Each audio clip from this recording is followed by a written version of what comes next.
আসসালামু আলাইকুম।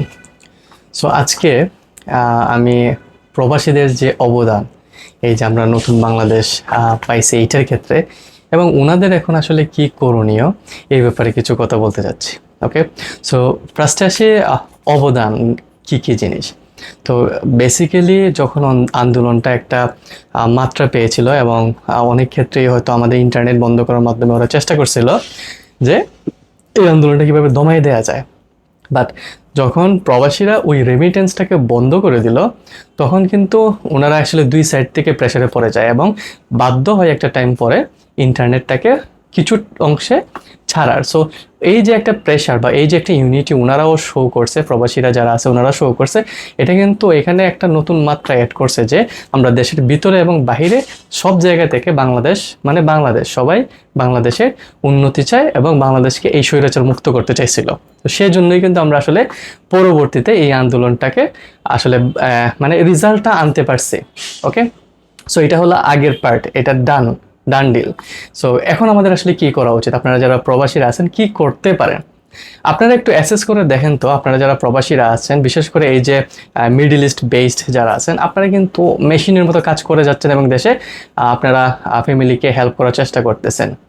এইখানে যে একটা গ্যাপ আছে, সেই গ্যাপটা আমি যেটা আমার সাইড থেকে দেখছি যে বেশিরভাগ ক্ষেত্রে ফ্যামিলির একজন বা দুইজন আর্নিংসটা করতেছে এবং এখানে অনেক রিসোর্স আছে যেগুলো হয়তো আপনারা বিভিন্ন কাজে লাগাইতে পারতেন। ওনারা একটা সার্টেন পার্সেন্টেজ মানুষ যারা আছে কোনো কিছু না করে আপনাদের উপর নির্ভর হয়ে ফ্যামিলিতে চলতেছে, বিন্দাস্তে চলতেছে, এবং এদের একটা পার্সেন্টেজই কিন্তু কোনো সময় আওয়ামী লীগ, কোনো সময় বিএনপি বা এরকম দলের সাথে যুক্ত হয়ে গেছে। নাইলে আপনি চিন্তা করে দেখেন যে কিভাবে এত সময় মানুষ নষ্ট করতে পারে।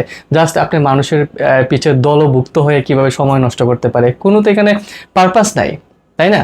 তো আপনারা যেটা করতে পারেন, আপনারা আপনাদের লাইফ স্টাইল আপনারা যে কান্ট্রিগুলোতে আছেন ওইখানে রুলস রেগুলেশনগুলো কেমন, কেন মানুষ ওই রুলসগুলো মানতে চায়, এটার সুবিধা কি অসুবিধা কি, ওইগুলো আপনারা ফ্যামিলি পার্সনদের সাথে কথা বলে ওনাদেরকে চেষ্টা করেন এডুকেট করার যে আমরা যদি নিয়মের মধ্যে থাকি, আমরা যদি এইসব যে আগের যে সিস্টেমগুলো ছিল ওইগুলো যদি চেঞ্জ করে নতুন সিস্টেম নিয়ে আসতে পারি যেখানে মানুষ কিছু রুলস রেগুলেশনস থাকবে ওইগুলা মানুষ মানবে।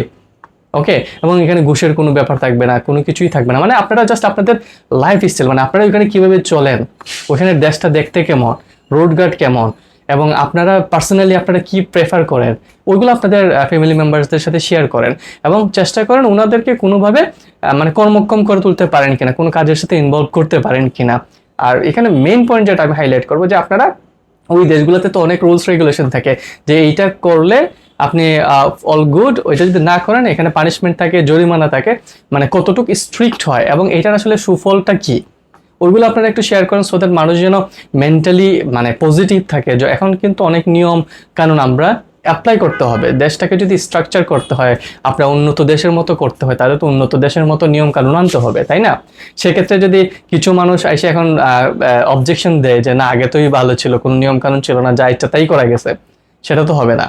সো ওইটা নিয়মের মধ্যে আনলে আসলে সবকিছুই সহজ। আপনার কারো কাছে যে সুপারিশ করতে হবে না, ওনার জন্য টাইমের জন্য অপেক্ষা করতে হবে না যে উনি কখন টাইম দেবে, কখন কথা বলবো, কখন উনি সুপারিশ করবে, আর কখন আমার কাজটা হবে, কখন আমি কত টাকা আবার চাইতে পারে, কত টাকা আমার ঘুষ দেওয়া লাগবে, এত কিছু তো দরকার নাই।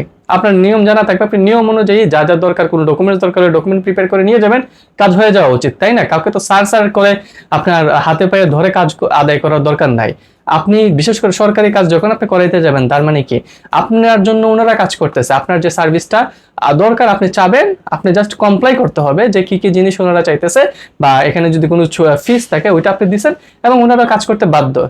সো ওইখানে ওই রকম আগে যেরকম ছিল যে সার করা, ওই জিনিসগুলো কিন্তু দরকার নাই। তো আপনারা জাস্ট চেষ্টা করবেন আপনাদের ফ্যামিলি মেম্বারসদেরকে একটু এডুকেট করার, শিক্ষা দেওয়ার বা নলেজ ট্রান্সফার করার, যেন ওনারা বুঝতে পারে যে আপনার যদি কোনো নিয়ম কানুন আসে ওইগুলো মানলে কী কী ধরনের সুবিধা। ওকে, সো আমিও চেষ্টা করতেছি বিভিন্নভাবে ফিডব্যাক দিয়ে আপনাদেরকে হেল্প করার। যদি আমার কোনো একটা বিষয় আপনাদের কাছে মনে হয় যে না এখানে কোনো আমার কথাতেও গ্যাপ হচ্ছে, সেক্ষেত্রে আমাকে প্লিজ শেয়ার করবেন যে হ্যাঁ এইটার সাথে আর কি অ্যাড করা যায় বা এটা থেকে কোনো কিছু বাদ দেওয়ার দরকার আছে কিনা, এবং আমিও চেষ্টা করবো আমার ওই কারেকশনসগুলো করার। ওকে, থ্যাংক ইউ, আল্লাহ হাফেজ।